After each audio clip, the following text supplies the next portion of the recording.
రాజకీయాలలో ఉన్నాం. శాసనసభ్యులుగా, పార్లమెంట్ సభ్యులుగా, మంత్రులుగా, వివిధ స్థాయిలలో జిల్లా పరిషత్ అధ్యక్షులుగా, అదేవిధంగా తెలుగుదేశం రాష్ట్ర అధ్యక్షులుగా పనిచేసిన అనుభవం ఉంది. కానీ నేను రేవంత్ రెడ్డి గారు తిరుగుస్తే మాత్రం రాజకీయాలు ఉన్న వాళ్ళు తల వంచుకునే పరిస్థితి కనబడుతున్నది.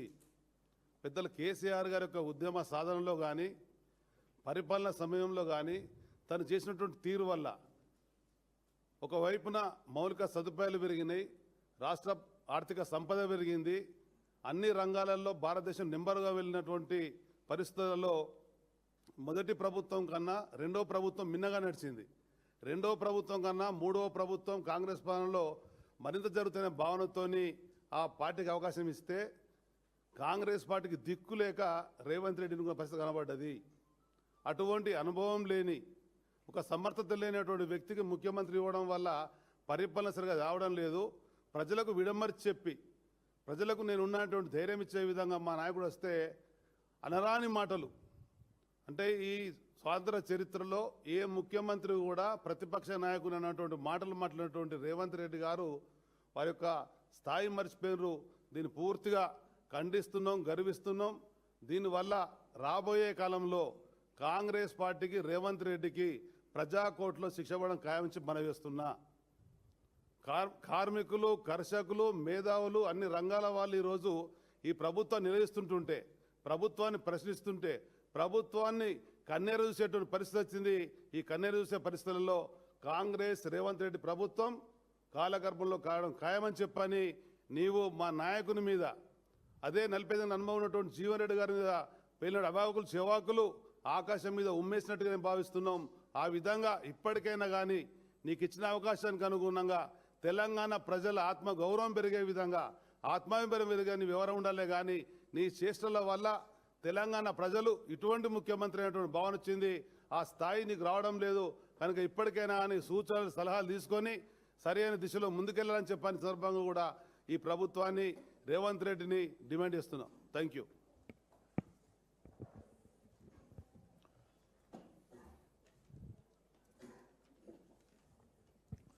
మిత్రులందరికీ నమస్కారం. శాసన మండలి ఉపాధ్యక్షులు పెద్దలు గౌరవనీయులు రమణన్న గారికి, శాసనసభలో బీఆర్ఎస్ ఎల్పీ విప్ తమ్ముడు వివేక్ గౌడ్ గారికి, పార్లమెంట్ సభ్యులు రవిచంద్ర గారు, గౌరవనీయులు మాజీ మంత్రివర్యులు దయాకర్ రావు గారు, గౌరవ శాసన మండలి సభ్యులు దేశపతి సీనన్న గారు, సీనియర్ నాయకులు మాజీ శాసనసభ్యులు సుదర్శన్ రెడ్డి గారు, దేవి ప్రసాద్ అన్న గారు, ఎర్రోల శ్రీనివాస్ గారు, మీడియా మిత్రులు అందరికీ పేరు పేరున నమస్కారం. సరే, నిన్న కేసీఆర్ గారు గౌరవనీయులు జీవన్ రెడ్డి గారి చేరిక కోసం జగిత్యాల వెళ్ళే సభ ఉందనే విషయం మనందరికీ తెలుసు, ముందుగానే డిసైడ్ అయింది. అంటే రేవంత్ రెడ్డి గారు కేసీఆర్ గారి సభ జరిగే సమయానికి, అదే రోజు, అదే జిల్లాలో, అదే సమయానికి సభ పెట్టి ఆయన కుచ్చిత బుద్ధిని బయటపెట్టుకున్నాడు. జనరల్గా ఒక ముఖ్యమంత్రి చాలా హుందాగా ఉండాలి. కేసీఆర్ గారి programme is a open programme. చాలా రోజుల క్రితమే జీవన్ రెడ్డి గారి చేరిక కోసం కేసీఆర్ గారు జగిత్యాలు వెళ్తారు అనేటువంటిది ముందుగా మీడియాలో వచ్చింది, అందరు కూడా డిసైడ్ చేసుకున్నారు. నువ్వెంత సంకుచిత మనస్తత్వాన్ని చాటుకున్నావంటే, కేసీఆర్ గారు ఎప్పుడు స్పీచ్ స్టార్ట్ చేస్తారో చూసి కరెక్ట్గా అదే టైంకు లేచి నువ్వు మైకు పట్టుకోవడం అంటే అది ముఖ్యమంత్రి స్థాయికి తగనటువంటి విషయం. అంటే పులిని చూసి నక్కవాతలు పెట్టుకుంటే ఏమవుతుందో నిన్న గదే జరిగింది. ఎందుకు ఆ మాట అంటున్నా అంటే, సరే అది రేవంత్ రెడ్డి గారు తెలిసి చేసిండో తెలియక చేసిండో కానీ ప్రజలకు మాత్రం కుల్లా అర్థమైంది. కేసీఆర్ గారి స్థాయి ఏందో, రేవంత్ రెడ్డి గారి స్థాయి ఏందో నిన్న రాష్ట్ర ప్రజలకు స్పష్టంగా అర్థమైంది. వేరియస్ సోషల్ మీడియా ప్లాట్ఫామ్స్ ఉంటాయి, టీవీ ఛానల్స్లో ఉండేటువంటి ఆన్లైన్ ఛానల్స్ కావచ్చు, అదర్ సోషల్ మీడియా ప్లాట్ఫామ్స్లో నిన్న చూస్తే కేసీఆర్ గారి ప్రసంగాన్ని 36 లక్షల మంది లైవ్లో చూడడం జరిగింది. రేవంత్ రెడ్డి గారి ప్రసంగాన్ని కేవలం 4 లక్షల మంది మాత్రమే లైవ్లో చూసినారు. అంటే not even 10% of the viewership. KCR గారి వ్యూవర్షిప్లో 10% కూడా రేవంత్ రెడ్డి గారికి వ్యూవర్షిప్ లేదు. అంటే ప్రజలు కేసీఆర్ గారి పట్ల ఎంత గౌరవంగా ఉన్నారు, 2.5 ఏళ్లలో నీ స్థాయి ఎక్కడి నుంచి ఎక్కడికి పడిపోయిందో స్పష్టంగా అర్థమవుతుంది. దానికి ఇంకో లైవ్ కూడా చూపిస్తాను నేను. బీఆర్ఎస్ పార్టీ అఫీషియల్ వెబ్సైట్లో మా న్యూస్ ఛానల్లో 2000 మంది కేసీఆర్ గారిది 2K లైవ్ చూస్తూ ఉన్నారు నిన్న. అదేవిధంగా రేవంత్ రెడ్డి గారు చూస్తే ఇది కాంగ్రెస్ పార్టీ అఫీషియల్ వెబ్సైటు, 54 మంది చూస్తున్నారు. ఎక్కడ 54, ఎక్కడ 2000, అది 54, ఇది 2000. అన్నీ కలిపితే ఆల్ ఛానల్స్ యొక్క యూట్యూబ్ కానీ ఆన్లైన్ ఛానల్స్ కానీ అదర్ యూట్యూబ్స్ కానీ మొత్తం 36 లక్షల మంది కేసీఆర్ గారి ప్రసంగాన్ని చూస్తే రేవంత్ రెడ్డిది 4 లక్షలు. ఒకటి ఏమైందంటే నువ్వు తెలిసినో తెలియక చేసినావో కానీ ఒకే సమయంలో జరగడం వల్ల దాని వ్యూవర్షిప్ ఎంత, దీని వ్యూవర్షిప్ ఎంత, ఎవరి రేటింగ్ ఏందో అర్థమైపోయింది ప్రజలకు. రేవంత్ రెడ్డి గారి స్థాయి ఏందో, కేసీఆర్ గారి స్థాయి ఏందో రాష్ట్ర ప్రజలకు మాత్రం కంపారిజన్ మాత్రం స్పష్టంగా అటు చూస్తే 2000 కనబడుతుంది, ఇటు చూస్తే 54 కనబడుతుంది. అటు చూస్తే లక్షల్లో ఉంటుంది, ఇటు చూస్తే వేలల్లో ఉంది. అంటే నీ పరిస్థితి ఏమైపోయిందో 2.5 సంవత్సరాల్లో ఇప్పటికన్నా తెలుసుకోను. ఇప్పుడు అయినా కేసీఆర్ గారు దాదాపు 50 నిమిషాలు మాట్లాడిండ్రు. కనీసం నీ పేరన్నా తీసిండా, నీ పేరన్నా ఉచ్చరించిండా? కేసీఆర్ గారు మాట్లాడితే రైతుల గురించో, విద్యార్థుల గురించో, ఉద్యోగుల గురించో, రాష్ట్రం గురించో, ఆటో కార్మికుల గురించో, విద్యుత్ సమస్యల గురించో, సాగునీరు త్రాగునీటి గురించో ఆయన ఒక స్టేట్స్మెన్గా మాట్లాడిండ్రు. రాష్ట్రము, రాష్ట్ర ప్రయోజనాలు, ఒక ఉద్యమకారుడిగా, ఒక రాష్ట్రాన్ని సాధించిన నాయకుడిగా, 10 ఏళ్ళు ఈ రాష్ట్రాన్ని పరిపాలించిన ఒక ముఖ్యమంత్రిగా ఎంతో హుందాగా కేసీఆర్ గారు మాట్లాడినారు. రేవంత్ రెడ్డి ఏం చేసుడు? ఒకటే మొత్తుకునుడు, ఒకటే రంకెలు, పడి ఏడ్చుడు. ఎందుకంత ఫ్రస్ట్రేషనో నాకైతే అర్థమైతలేదు. నీకు ఎందుకంత బాధ రేవంత్ రెడ్డి? కేసీఆర్ గారు చాలా హుందాగా మాట్లాడినాడు కదా. ఆయన కేసీఆర్ గారు స్టేట్స్మెన్గా మాట్లాడితే నువ్వు స్ట్రీట్ మ్యాన్గా మాట్లాడినావు. కేసీఆర్ గారి ఇంట్రెస్టు స్టేట్ ఇంట్రెస్టు, నీదేమో కుర్చీ సీట్ ఇంట్రెస్టు. ఆయనది స్టేట్ ఇంట్రెస్ట్గా ఉండే ఉపన్యాసము, నీది సీట్ ఇంట్రెస్ట్గా ఉండే నీ ఉపన్యాసం. నేను మళ్ళీ గెలుస్తా, నేను మళ్ళీ వస్తా, ఇదే కదా నువ్వు మాట్లాడి. అసలు అయ్యేదా పోయేదా అది? నువ్వు తల కిందికి పెట్టి కాళ్ళు మీదికి పెట్టినా బీఆర్ఎస్ ప్రభుత్వం వచ్చేది ఖాయం. దాన్ని ఆపడం నువ్వు కాదు, నీ తాత జేజమ్మ తరం కూడా కాదు. అది స్పష్టంగా వ్యూలోనే కనబడుతుంది కదా. వ్యూస్లో ప్రజల మూడు, it indicates the mood of the people. 36 లక్షల మంది కేసీఆర్ ప్రసంగాన్ని చూడడం, 4-5 లక్షలు కూడా నీకు చూడలేదంటేనే that is the mood of the state, that is mood of the people.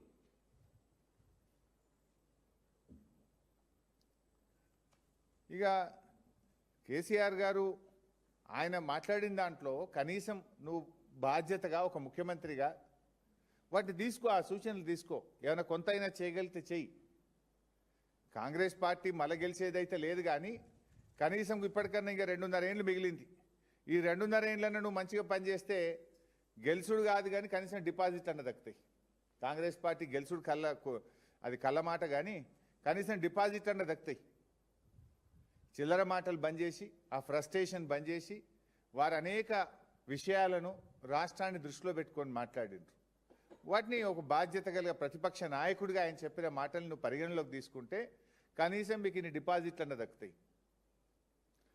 నిన్న మధ్యాహ్నం దాకా కూడా మీరు చూసింది ఇంకో డ్రామా నడిపిండు రేవంత్ రెడ్డి గారు. నేను ఢిల్లీకి పోతే సీఎంఓ నుంచి లీకులు ఇచ్చుడు, మీడియా వాళ్ళకి చెప్పి బ్రేకింగులు పెట్టించుడు. అంటే నీకు విషయం ఉన్నోడు ఈ పని చేయడు, విషయం లేని వాళ్ళే ఈ చిల్లర పనులకు దిగుతుంటారు. నేను మా పార్టీ అధినేత గౌరవనీయులు కేసీఆర్ గారి సూచన మేరకు, వారి చెప్పిన పని కోసం రవిచంద్ర ఎంపీ గారు, నేను, వినోద్ కుమార్ గారు, మేము ముగ్గురం ఢిల్లీకి పోయినాం. దట్స్ ఓపెన్గా శంషాబాద్ ఎయిర్పోర్ట్ నుంచే పోయినాం ఢిల్లీకి. దాంట్లో పెద్ద సీక్రెట్ లేదు, అంతకంటే రహస్యము లేదు. సరే, కాళేశ్వరంకి సంబంధించిన కేసు రేపు జడ్జిమెంట్ ఉంది. సహజంగానే ధర్మం మీద, న్యాయం మీద మాకు నమ్మకం ఉంది. డెఫినెట్గా మేము గెలుస్తామనేటువంటి విశ్వాసం మాకు ఉంది. సరే, గెలిస్తే రాష్ట్ర ప్రభుత్వం సుప్రీంకోర్టుకు పోతే మేము కేవిట్ వేసుకోవాలి. పొరపాటున మేము గెలవలేదు, మేము సుప్రీంకోర్టులో ఫైల్ చేసుకోవాలి. దానికి కూడా సీనియర్ న్యాయవాదులు ఎంగేజ్ చేసుకోవాలి. ఒక రాజకీయ పార్టీగా నీ కుట్రలు నీ అక్రమ కేసులను డెఫినెట్గా ఎదుర్కోవడానికి న్యాయ వ్యవస్థలో మాకుండే అవకాశాలని మేము చేసుకుంటాం. అదేవిధంగా మీ రాహుల్ గాంధీ ఏమో రాజ్యాంగాన్ని చేతిలో పట్టుకొని నేనే రాజ్యాంగ పరిరక్షణ లెక్క ఆయన పోజులు ఇస్తాడు. నువ్వేమో రాజ్యాంగ భక్షకుడివి, బీఆర్ఎస్ ఎమ్మెల్యేలను లాక్కుంటివి.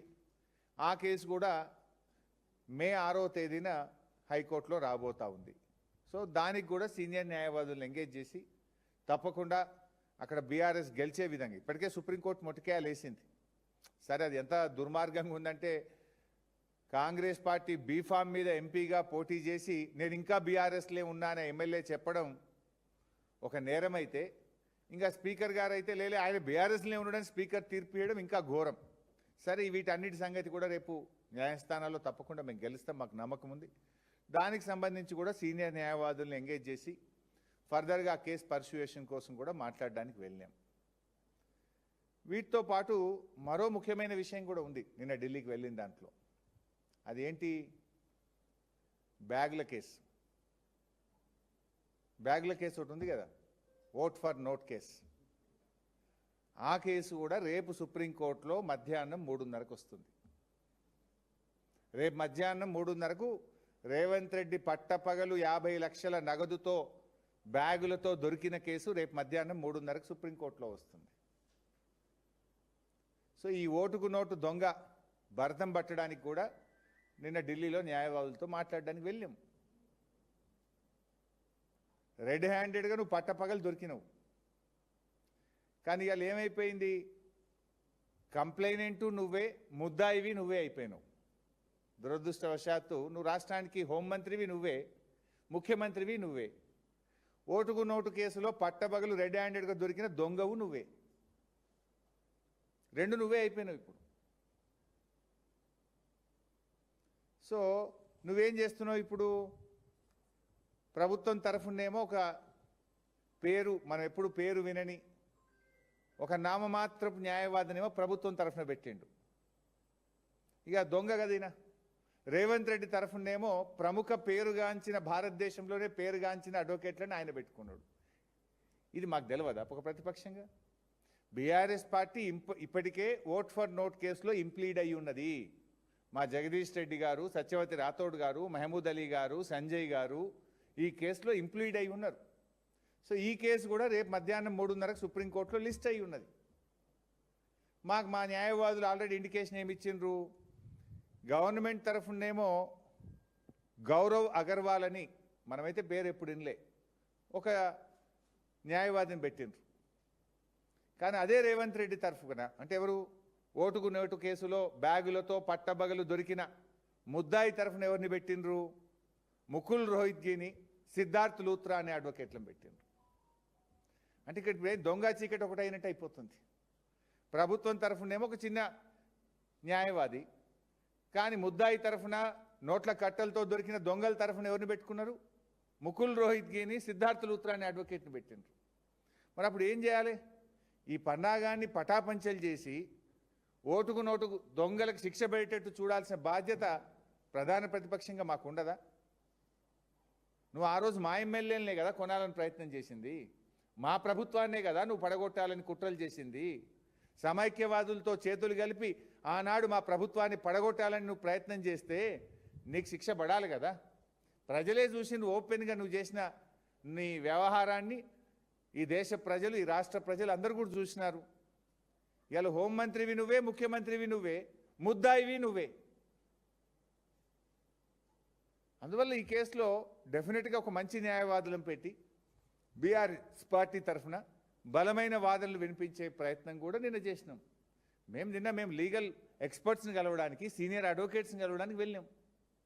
ఒకటి ఓట్ ఫర్ నోట్ కేసు, రెండు మా ఎమ్మెల్యేలను, బీఆర్ఎస్ ఎమ్మెల్యేలను కాంగ్రెస్లో చేర్చుకున్నావు, ఆ కేసు మే 6వ తేదీన రాబోతా ఉంది. మూడు, కాళేశ్వరం కేసులో మేము గెలుస్తామనే విశ్వాసం ఉంది. గెలిచినా కేవిట్ వేయడానికి, పొరపాటున మాకు అనుకూలంగా తీర్పు రాకపోయినా సుప్రీంకోర్టులో రిట్ పిటిషన్ వేయడానికి న్యాయవాదులతో మాట్లాడడానికి పోయినాం. ఇది పార్టీగా మా నాయకుడు ఆదేశించిండు. నాయకుడు ఆదేశం ప్రకారం మేము ముగ్గురం, మా వినోద్ కుమార్ గారు సీనియర్ న్యాయవాది, పార్లమెంట్ సభ్యులు రవిచంద్ర గారు కలిసి వెళ్ళి అక్కడ న్యాయవాదులతో మాట్లాడినాం. నీలాంటి దొంగలకు శిక్ష పడాలి, నీలాంటి సమైక్యవాదులకు, నీలాంటి ప్రభుత్వాలను పడగొట్టాలని కుట్ర చేసిన వాళ్ళకు. ఎందుకంటే నువ్వు 4.5 ఏళ్ళ నుంచి స్టే మీద బతుకుతున్నావు కదా. నువ్వు ఇవాళకి నీ మీద కేసు ఉంది. ఆ స్టే మీదనే నువ్వు ఈరోజు ఆ కేసు విచారణ జరగకుండా 4.5 సంవత్సరాల నుంచి స్టే మీద నువ్వు ఇవాళ ముఖ్యమంత్రిగా ఉన్నావు. ఒకసారి స్టే వెకెట్ అయిందంటే నీ కుర్చీకే ముప్పు ఉన్నది.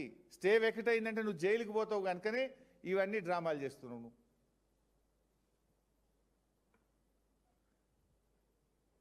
ఇవాళ మొన్న ఏం జరిగిందో నేనే బయట పెట్టినా. రాత్రేమో రాహుల్ గాంధీతో ఉన్నాడు, పొద్దుగాలు లేచే వరకు ప్రముఖ ఆర్ఎస్ఎస్ నాయకుడు, బీజేపీ ప్రభుత్వ కేంద్ర మంత్రి శ్రీనివాస్ వర్మ ఇంట్లో పొద్దుగాల టిఫిన్కు తేలిండు. నీకు అలవాటు పొద్దుకి కాంగ్రెస్, పొద్దుగాల బీజేపీ వాళ్ళ ఇంట్లో టిఫిన్లు తినుడు, సాట్ కార్లలో తిరుగు నీకు అలవాటు. మేము బాజాప్తానే చేస్తాం ఏం చేసినా. సరే, ఇది అసలు విషయం. మేము పోయింది ఓటుకు నోటు కేసులో దొంగను శిక్ష పడే విధంగా మేము మా పార్టీ తరఫున ఇంప్లీడ్ అయినాం. మేము కూడా సీనియర్ న్యాయవాదులను ఎంగేజ్ చేసి మా సీనియర్ న్యాయవాదులు రేపు కోర్టులో బలమైన వాదనలు వినిపించడానికి న్యాయవాదులతో మాట్లాడడానికి వెళ్ళాం. అది రేపే ఉంది కేసు. రేపు ఉదయం కాళేశ్వరం కేసు ఉంది, సాయంత్రం ఓట్ ఫర్ నోట్ కేసు ఉంది. సో డెఫినెట్గా మేము వెళ్తాం కదా. నువ్వు మా ప్రభుత్వాన్ని కదా కూలదోయాలని ప్రయత్నం చేసింది. ఆ రోజు నేను శాసనసభ వ్యవహారాల మంత్రిని. ఇట్లా పోతిగా రేవంత్ రెడ్డి గారు ఆయన కథలు మనం చూసినాం. రైతు భరోసా నిన్ననన్న మొత్తం వేస్తాడేమో అనుకున్నాం. ఆ రోజు సిద్దిపేటకు వస్తే నిలదీస్తారని చెప్తే 1 ఎకరానికి వేసిండు. నిన్న కేసీఆర్ గారు జగిత్యాలకు వస్తే మళ్ళీ 1 ఎకరానికి వేసిండు. మరి మిగతాది ఇంకెప్పుడు వేస్తావు? చెప్పింది 15,000, ఎగ్గొట్టింది 2 రైతు భరోసాలు. ఈ 3వ రైతు భరోసానైనా పూర్తిగా ఇస్తావా అంటే ఇప్పటికే కోతలు అయిపోయినాయి, వడ్లు కల్లాలకు వచ్చినాయి. వడ్లు కల్లాలకు వచ్చినా రైతు బంధు పడలే. రైతు బంధు అంటే పెట్టుబడి సహాయం. పంట చేతికి వచ్చినా నీ పెట్టుబడి సహాయం రాలే. కేసీఆర్ గారు బయటకు వస్తున్నారు, ఆయన గర్జిస్తారని భయపడి నిన్నో డ్రామా నడిపి 1 ఎకరానికి వేసినావు. ఊరిచ్చి 1 ఎకరానికి వేసినావు.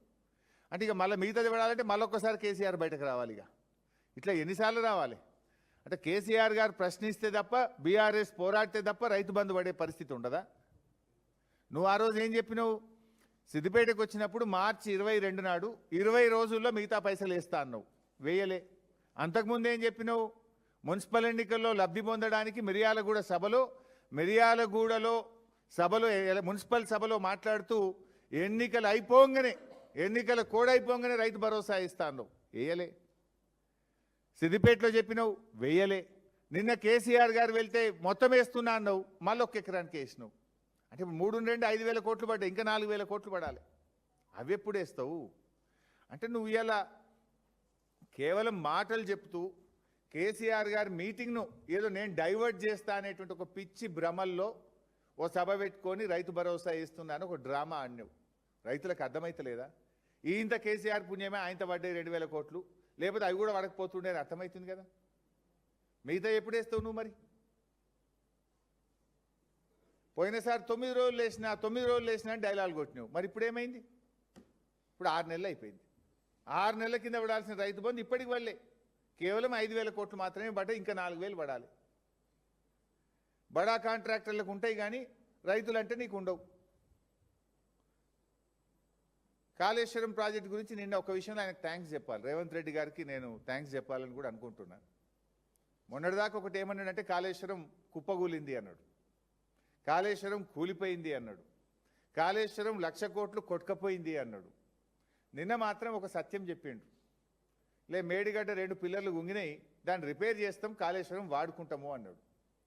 మరి కుప్పగూలితే 2 పిల్లర్లు రిపేర్ అవుతుందా? కుప్పగూలితే మొత్తం కూలిపోవాలి కదా. కాళేశ్వరం మొత్తం కూలిపోతే మొత్తం కొత్తగా కట్టాలి. కూలేశ్వరం అయిందంటే మొత్తం కట్టాలి కదా కొత్తగా. మొత్తం కుప్పగూలిపోయిందంటే మరి మొత్తం 1,00,000 కోట్లతో కొత్తగా కట్టాలి కదా. నిన్నేమంటుండు? 2 పిల్లర్లు పోయినాయి, దాన్ని రిపేర్ చేస్తాం, తొందరగా రిపేర్ చేసి వాడుకుంటాం. అది కూడా నీకు ఎప్పుడు సోయొచ్చింది? సైంటిస్టులు, వాతావరణ శాఖ రాబోయే సంవత్సరం సూపర్ ఎలినో ఉండబోతుంది, తీవ్రమైన కరువు దుర్భిక్ష పరిస్థితులు ఈ దేశంలో రాబోతున్నాయని చెప్పి వాతావరణ శాఖ హెచ్చరిస్తే గప్పుడు నీకు సోయొచ్చింది. గప్పుడు నీకు కాళేశ్వరం గురించి యాదికి వచ్చింది. అసలు నీకు ఎప్పుడు కాళేశ్వరం గురించి నీకు ఒక క్లారిటీ రాలే. ఇప్పుడు 2.5 ఏళ్ళు అయింది, నీకు ఇప్పటికన్నా క్లారిటీ వచ్చింది అనుకున్నా. నీకు ఏ తెలియదు, నా బి తెలియదు. కాళేశ్వరం గురించి నీకు ఏబిసిడీలు కూడా తెలివై నీకు. The beauty of Kaleshwaram, KCR గారు ఎంత గొప్పగా ఆలోచించిండ్రు అంటే, కాళేశ్వరం 3 లెవెల్స్లో పనిచేస్తుంది. మంచి వర్షపాతం ఉంటే మిడ్ మానేర్ నుంచి మాత్రమే మోటార్ లాంచ్ చేయాలి, మిగతా ఈ కరెంట్ బిల్ తక్కువ వస్తుంది. యావరేజ్ రెయిన్ఫాల్ ఉంటే ఎల్లంపల్లి నుంచి మాత్రమే మోటార్ లాంచ్ చేయాలి. తీవ్ర కరువు దుర్భిక్షం ఉంటే అప్పుడు మేడిగడ్డ దగ్గర మోటార్ లాంచ్ చేయాలి. This is a multi level project. మంచి వర్షాలు వస్తే మిడ్ మానేర్, యావరేజ్ ఉంటే ఎల్లంపల్లి, డ్రౌట్ సిచ్యువేషన్ ఉంటే మేడిగడ్డ దగ్గర మోటార్ లాంచ్ చేయాలి. Last 2 years were good. అందువల్ల ఎంఎంఆర్కేలే మోటార్ లాంచ్ చేసినాం, మల్లన్న సాగర్ నింపినాం, మా కొండపోచమ్మ సాగర్ నింపినాం, రంగనాయక సాగర్ నింపినాం, అనంతగిరి నింపినాం, లక్షల ఎకరాలకు నీళ్లు ఇచ్చినాం. కోట్ల మంది ప్రజలకు త్రాగునీరు కాళేశ్వరం ద్వారా ఇప్పుడు ఈ నిమిషానికి కూడా అందుతున్నది. ఇప్పుడు ఎలినో వస్తుంది కదా, మేడిగడ్డ అవసరం నీకు గుర్తొచ్చింది. ఇప్పుడు పరిగెత్తిన నువ్వు. ఇదేదో 2 ఏళ్ల కింద పోయి ఉంటే ఈ పాటికి మరమ్మత్తు అవుతుండే, రాష్ట్రం సస్యశ్యామలం అవుతుండే. కాళేశ్వరం అంటే ఏంది? 3 బ్యారేజీలు, 15 రిజర్వాయర్లు, 19 సబ్స్టేషన్లు, 21 పంప్ హౌస్లు, 203 కిలోమీటర్ల టనలు, 1531 కిలోమీటర్ల గ్రావిటీ కెనాలు, 141 టీఎంసీల స్టోరేజ్ కెపాసిటీ, 530 మీటర్ల ఎత్తుకు లిఫ్టు, 240 టీఎంసీల నీటి వినియోగం, వీటన్నిటి సమాహారం కాళేశ్వరం. 37 లక్షల ఎకరాలకు సాగునీరు అందించే ప్రాజెక్టు కాళేశ్వరం. 1.5 కోటి ప్రజలకు త్రాగునీరు అందించే ప్రాజెక్టు కాళేశ్వరం. సో ఇంత గొప్ప కాళేశ్వరం ప్రాజెక్టులో నువ్వు 2 పియర్లు పోతే ఇంతకాలం కూలేశ్వరం అని, కుప్పగూలిందని, 1,00,000 కోట్లు కొట్టుకపోయిందని డైలాగులు కొట్టినావు. నువ్వు నిన్నగాక మొన్న మూసీకి నీళ్లు తెస్తా అని 8,000 కోట్లతో కొబ్బరికాయ కొట్టిన మల్లన్న సాగర్ ప్రాజెక్టు కాళేశ్వరంలో భాగమే కదా. నువ్వు నిన్నగాక మొన్న గంధమల్ల గడతా అని నల్లగొండలో కొబ్బరికాయ కొట్టినావు కదా. ఆ గంధమల్లకు పోయే నీళ్లు మల్లన్న సాగర్లోని కాళేశ్వరం ప్రాజెక్టు నుంచే కదా. ఇవాళ ప్రజలకు కూడా అర్థమైపోయింది, ఇంతకాలం ముఖ్యమంత్రి అబద్ధాలు చెప్పిండు, కాళేశ్వరం కూలలేదు, కాళేశ్వరంలోని 100 కాంపోనెంట్స్ ఇంటాక్ట్ ఉన్నాయి, ఒక బ్యారేజీలో 2 పియర్స్ మాత్రమే కుంగినాయి అనే విషయం నిన్న ముఖ్యమంత్రి గారు చెప్పకనే నిజాలు చెప్పినందుకు ఆయనకు ధన్యవాదాలు తెలియజేస్తా ఉన్నా. ఇవాళ ఒక విషయం రాష్ట్ర ప్రజలకు అర్థమైంది. నిన్న రేవంత్ రెడ్డి అంటుండు, హరీష్ రావుకు తెలుసో తెలియకనో ఏందో ఇవన్నీ కాళేశ్వరం నీళ్ళు అంటుండు. బరాబర్ అంట. ఎల్లంపల్లి ఉన్నది ఎక్కడ? 148 మీటర్లు. ఎల్లంపల్లి మోటార్ లాంచ్ చేసి మిడ్ మానేర్ నీళ్ళు తెచ్చినావు కదా నువ్వు. ఎల్లంపల్లి ప్యాకేజ్ 6, మధ్యలో tunnel package 7, package 8 Lakshmi pump house. నువ్వు ఎల్లంపల్లి 148 మీటర్ల నుంచి మిడ్ మానేర్ 318 మీటర్లు. 148 నుంచి 318కి నీళ్ళు వస్తున్నాయంటే కాళేశ్వరం మోటార్లు ఆన్ చేస్తేనే మిడ్ మానేర్కి వస్తున్నాయి కదా. ప్యాకేజ్ 6లో, ప్యాకేజ్ 8లో మోటార్లు ఒత్తుతూనే ఆ టనల్ తవ్వి మేము పూర్తి చేసినాం కనుకనే ఎల్లంపల్లి నుంచి నీళ్లు మిడ్ మానేర్కి వస్తున్నాయి అంటే is it not part of Kaleshwaram? Kaleshwaram డబ్బుల్లో ఆ 1,00,000 కోట్లలో భాగంగా మేము కట్టింది కాదా? అదేవిధంగా మిడ్ మానేర్ 318, మిడ్ మానేర్ నుంచి అనంతగిరి 397 మీటర్లకు నీళ్ళు వస్తున్నాయంటే ఆ టనల్ను, ఆ కాలువల్ని, ఆ పంప్ హౌస్ను, ఆ సబ్స్టేషన్ బీఆర్ఎస్ కడితేనే మరి మిడ్ మానేర్ నుంచి అనంతగిరికి వస్తున్నాయి కదా. అనంతగిరి 397 మీటర్లు. అక్కడ నుంచి సిద్దిపేట నియోజకవర్గంలోని రంగనాయక సాగర్ 490 మీటర్ల ఎత్తులో ఉంది. మరి అనంతగిరి నుంచి రంగనాయక సాగర్కు నిన్న కూడా మోటార్లు నడిచినాయి, నిన్న కూడా నీళ్ళు వచ్చినాయి. పంటలకు నీళ్ళు తక్కువ పడితే నిన్న కూడా మోటార్లు నడిచినాయి. 397 నుంచి 490 మీటర్ల ఎత్తుకు నీళ్ళు వచ్చినాయి అంటే, ఆ టనల్ గుండా వచ్చినాయి అంటే కాళేశ్వరంలో భాగంగా కట్టిన పంప్ హౌసు, సబ్స్టేషను, ఆ టనలు, ఆ కాలువల వల్లనే రంగనాయక సాగర్కి వచ్చాయి కదా. ఆ రంగనాయక సాగర్ 490లో ఉంది. రంగనాయక సాగర్ నుంచి నువ్వు ఏదైతే మూసీకి తెస్తా అంటున్న మల్లన్న సాగర్ ప్రాజెక్టు 557 మీటర్ల ఎత్తులో ఉంది. మరి రంగనాయక సాగర్ నుంచి మల్లన్న సాగర్కు నీళ్ళు వస్తున్నాయంటే ఆ పంప్ హౌస్ను, ఆ టనల్ను, ఆ కాలువను, ఆ మల్లన్న సాగర్ను కాళేశ్వరంలో భాగంగా బీఆర్ఎస్ కట్టిందే కదా. 557 మీటర్లలో మల్లన్న సాగర్ ఉంటే అక్కడి నుంచి కొండపోచమ్మ సాగర్ 618 మీటర్లు. మరి ఆ కొండపోచమ్మ సాగర్ 618 మీటర్లకు నీళ్లు పోయినాయి అంటే మల్లన్న సాగర్కి వెళ్ళి ఆ పంప్ హౌస్లు, కాలువలు, సబ్స్టేషన్లు కాళేశ్వరంలో భాగంగా కట్టినాయి కదా. ఇవన్నీ ఇంటాక్ట్ ఉన్నాయి కదా. ఇంటాక్ట్ ఉన్నాయి కనుకనే నువ్వు ఆ నీళ్ళని తెచ్చి మూసీలో పోస్తా అని 8,000 కోట్లతో ఇలా పైపులు ఇస్తున్నావు. ఇంటాక్ట్ ఉన్నాయి కనుకనే యాదాద్రి జిల్లాకు నీళ్లు ఇస్తా అని చెప్పి గంధమల్ల ప్రాజెక్టుకు నిన్నగాక పోయి నువ్వు కొబ్బరికాయ గుట్టొచ్చినావు. ఇంటాక్ట్ ఉన్నాయి కనుకనే రంగనాయక సాగర్ కింద ఇప్పుడు యాసంగిలో లక్షల ఎకరాల పంట పండుతుంది. ఇంటాక్ట్ ఉంది కనుకనే ఇవాళ కొండపోచమ్మ సాగర్ నుంచి భువనగిరి జిల్లా, యాదాద్రి జిల్లా, గజ్వేల్ ప్రాంతంలో ఇవాళ సాగునీరు అందుతున్నది. ఇంటాక్ట్ ఉంది కనుకనే ఇవాళ అన్నపూర్ణ రిజర్వాయర్ నుంచి అద్భుతంగా మానకొండూరు, హుస్నాబాద్, కరీంనగర్ జిల్లాలో ఇవాళ నీళ్ళు అందుతూ ఉన్నాయి.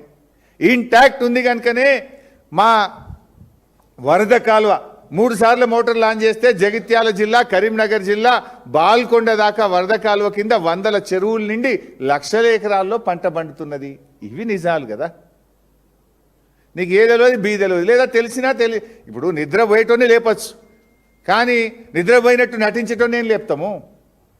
నువ్వు తెలియక మాట్లాడుతున్నావా, తెలిసి నటిస్తున్నావా, ఇవాళ రాష్ట్ర ప్రజలకైతే అర్థమైంది. కానీ నిన్న మాత్రం ఒకటి చెప్పినావు, ఎలీనో వచ్చిందని, లేదా ఇక రిపేర్ చేస్తాం, 2 రిపేర్లు ఆ 2 పిల్లర్లను అంటున్నావు. ఇప్పటికైనా రాష్ట్ర ప్రజలకు కాళేశ్వరం ఇంటాక్ట్ ఉంది అనే విషయం నిన్నటి ముఖ్యమంత్రి గారి చర్యలతో నిన్నటిదాకా నువ్వు మాట్లాడి అని బొంకుడు మాటలు, అబద్ధాలు, గోబల్స్, విష ప్రచారం చేసిన అనేటువంటి విషయం నిన్నటితో రాష్ట్ర ప్రజలకు చాలా స్పష్టంగా అర్థమవుతా ఉంది.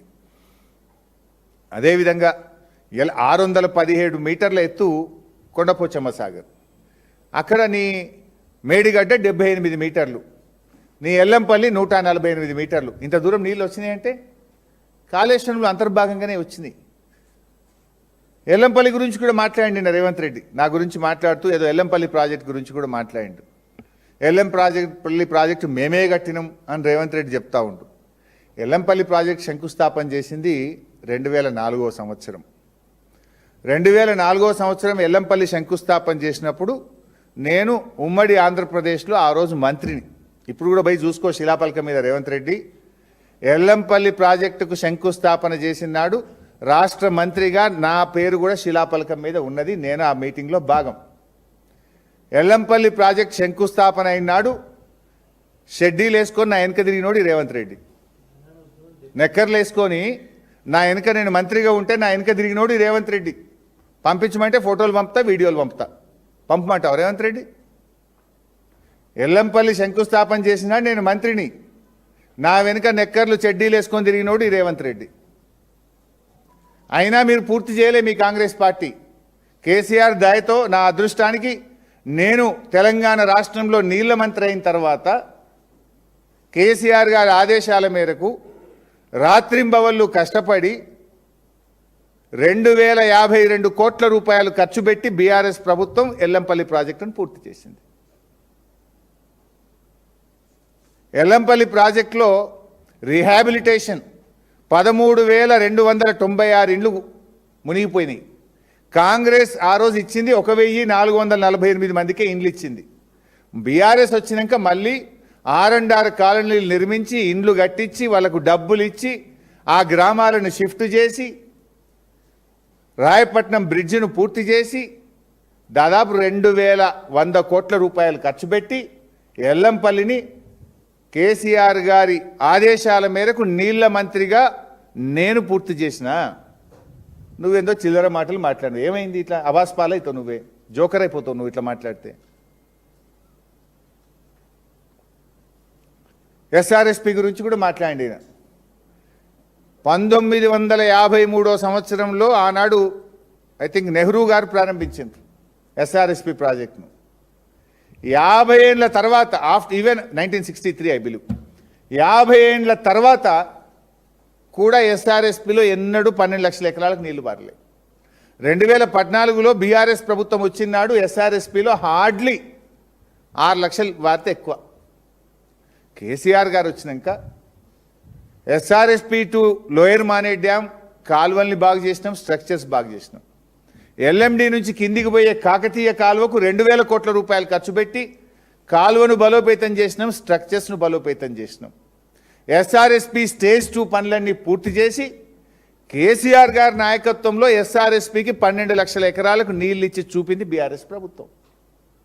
పోయి అడుగు, భూపాలపల్లెలను అడుగు, నర్సంపేట వాళ్ళని అడుగు, మహబాద్ వాళ్ళని అడుగు, డోర్నకల్ వాళ్ళని అడుగు, నీళ్ళు ఎప్పుడొచ్చినాయి ఎస్ఆర్ఎస్పి కాలువల్లో? సూర్యాపేట వాళ్ళని అడుగు, కోదాడ వాళ్ళని అడుగు, తుంగతుర్తోళ్ళని అడుగు.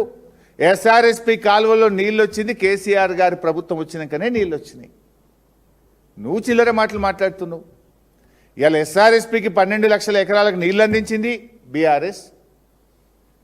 అదేవిధంగా ఎల్లంపల్లి ప్రాజెక్టు పూర్తి చేసింది బీఆర్ఎస్.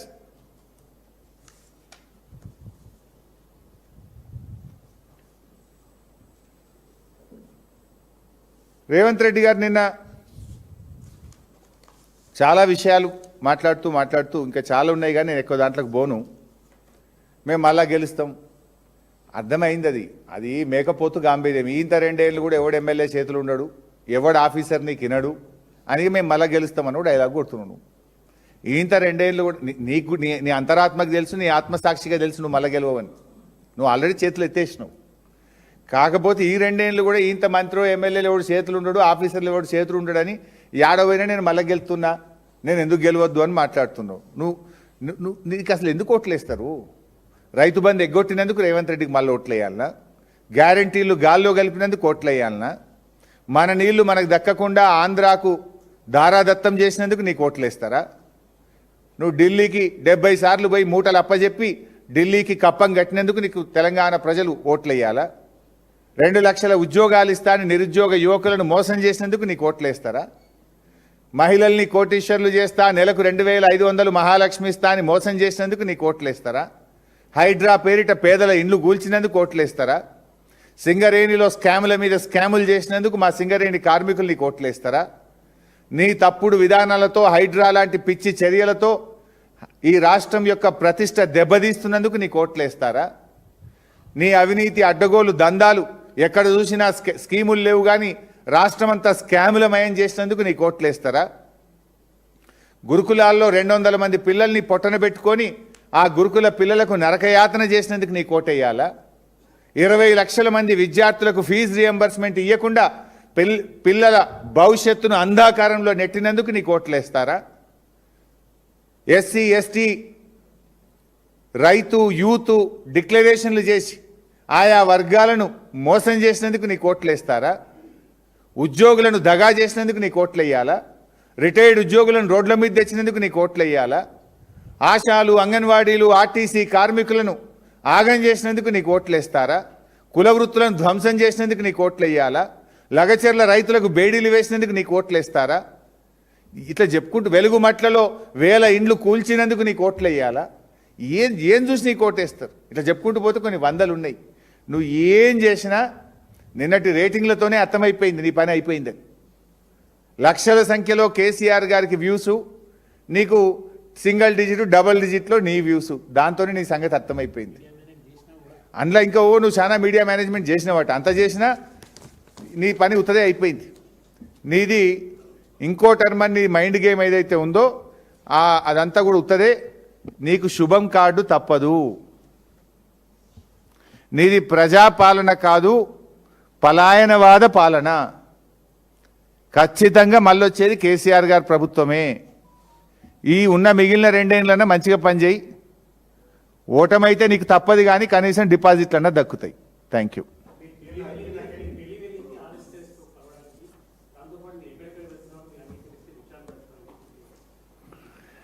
ఇప్పుడే చెప్పిన నేను దేనికి వెళ్ళినో, ఓటుకు నోటు కేసులో దొంగకు శిక్ష పడాలని బీఆర్ఎస్ పార్టీ ఇంప్లీడ్ అయి న్యాయవాదులను పెట్టి పెట్టడానికి కాళేశ్వరం కేసు, అదేవిధంగా ఎమ్మెల్యేల పార్టీ ఫిరాయింపుల కేసు విషయంలో నేను ఢిల్లీ వెళ్ళినా అని చాలా స్పష్టంగా చెప్పిన. ముఖ్యమంత్రి స్థాయి వ్యక్తి ఇంత పచ్చి అబద్ధాలు ప్రచారం చేయడం అంటే ఇంతకంటే దిగజారుతనం ఇంకోటి ఉండదు. నేను మొన్న బయట పెట్టిన కేంద్ర మంత్రి శ్రీనివాస్ వర్మ, ఆర్ఎస్ఎస్ చెందినటువంటి శ్రీనివాస్ వర్మ ఇంటికి రాత్రేమో మేము ఓడగొట్టినాం, బీజేపీ మీద కొట్లాడిని అంటాడు.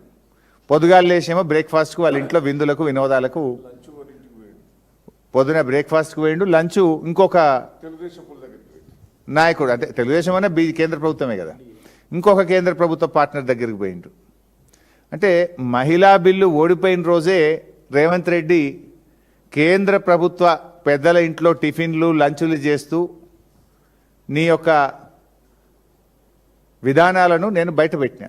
దాంతో ఫ్రస్ట్రేషన్తో ఏదో నా మీద పడతా ఉన్నాడు. సరే మీరు అంటున్నారు ఏమడిగిన నన్ను విచారణ చేయడానికి నన్ను అడుగుడు ఎందుకు? You are the government, you do it. You are at the helm of FIRs. నేను ఎవరు ఆపుతున్నారు విచారణ చేయడానికి? నేనేమైనా వద్దంటున్నానా? You are the chief minister, you are the government. నా అనుమతి ఎందుకు విచారణ చేయడానికి? ఇప్పటికీ నా మీద 5-6 విచారణలు చేస్తున్నావు. ఎన్ని చేసినావు? ఒక 6 ఎంక్వైరీలు చేసినావు. నిన్ను ప్రశ్నిస్తున్నామని, నీ స్కాములు బయట పెడుతున్నామని, నీ ఆటలు సాగనీయడం లేదని మా కేటీఆర్ గారి మీద వేసినావు, మా కేసీఆర్ గారి మీద వేసినావు, మా కమలాకర్ అన్న మీద వేసినావు, మా పార్టీ నాయకులందరి మీద వేస్తున్నావు. నా మీద కూడా 5-6 వేసినావు. వేసుకో, ఏడవది వద్దంటున్నాను నేను ఆపుతున్నాను. ఇంకో పని చేయి, నీకు నిజాయితీ ఉంటే నువ్వు కూడా ఢిల్లీకి 70 సార్లు పోయినావు కదా. ఒకవేళ నీకు చిత్తశుద్ధి ఉంటే ఢిల్లీకి 70 సార్లు వెళ్ళినప్పుడు ఎవరెవరికి మూటలు ఇచ్చినవో, ఎవరెవరి ప్రైవేట్ కార్లలో ఎవరెవరి ఇంటికి తిరిగినవో, ఎవరెవరి ఇళ్లలో నైట్లో డిన్నర్లు చేసినవో అది కూడా విచారణ చేయి. 2 కలిపి చేయి, ఇంకా సంతోషిస్తా. లేదు నీ మీద నీకు వేసుకోను అనుకుంటే నా మీద వేస్తాను. I welcome, I don't mind. నీకు చిత్తశుద్ధి ఉంటే ఇచ్చేసి కేంద్ర ప్రభుత్వ ఏజెన్సీకి ఇస్తావా, ఇంకే సిట్టింగ్ జడ్జికి ఇస్తావా?